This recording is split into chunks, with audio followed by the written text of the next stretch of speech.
दिव्यांग कोट्यातून एमपीएससी झालेल्यांची पुन्हा शारीरिक चाचणी होणार आहे। 10 पैकी 9 उमेदवारांची आजपासून शारीरिक चाचणी पार पडणार आहे।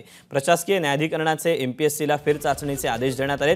उपजिल्हाधिकारी रुपेश पागोरेंचं प्रमाणपत्र संशयाच्या भोऱ्यात अडकले आणि गटविकास अधिकारी स्नेहल नौकुडकरांची पुन्हा फेर चाचणी होणार आहे। तर सहाय्यक गटविकास अधिकारी आदित्य बामणे, तहसीलदार बाळू मरकडांची देखील चाचणी होणार आहे। उपशिक्षण अधिकारी श्रीराम म्हस्के, सहाय्यक प्रकल्प अधिकारी पुरुषोत्तम कोकरेंची देखील चाचणी होणार आहे।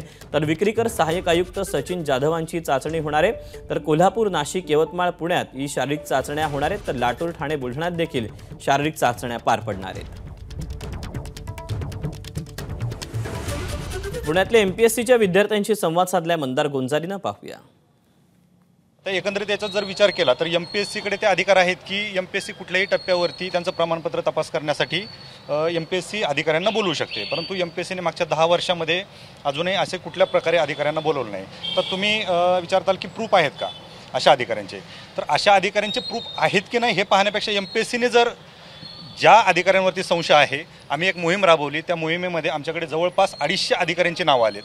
ते आम्ही असे डिस्क्लोज करू शकत नाहीत कारण आमच्याकडे ते पुरावे नाहीत। काही पुरावे देखील त्याच्यासोबत आलेत, परंतु ते आम्ही दिव्यांग मंत्रालय आणि एमपीएससीला देतो। एमपीएससीने त्या अधिकाऱ्यांची चौकशी करावी। एमपीएससीने जर जसं या 9 अधिकाऱ्यांना बोलवलं जे संशयाच्या भोवऱ्यामध्ये आहेत, अशा अधिकाऱ्यांना बोलून जर त्यांची चौकशी केली तर दूध का दूध पाणी का पाणी होऊन जाईल।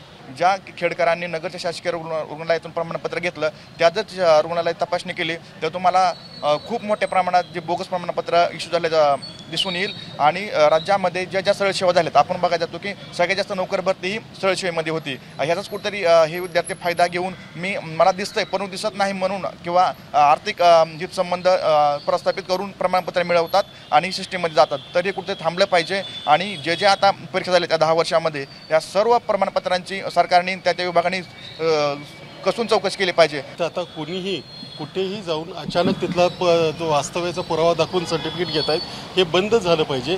जसं आता UPSCने ठरवलं की या बाबतीमध्ये संपूर्ण AI टेक्नॉलॉजीचा वापर करायचा, म्हणजे कोणी बनावट कागदपत्र काढणार नाही। तसं जसं यांनी म्हटलं, ही जी तपासणी आहे ही ऑनलाईन केली पाहिजे आणि या संदर्भातली सगळी डॉक्युमेंट्स, मी इतरांची म्हणत नाही पण ज्यांना ज्यांना नोकऱ्या मिळवायच्या आहेत, जे जे तिथं सर्टिफिकेट देत आहेत ती सगळ्यांना पाहायला उपलब्ध असली पाहिजे, जेणेकरून लोकांना कळेल की हे बनावट आहे म्हणून।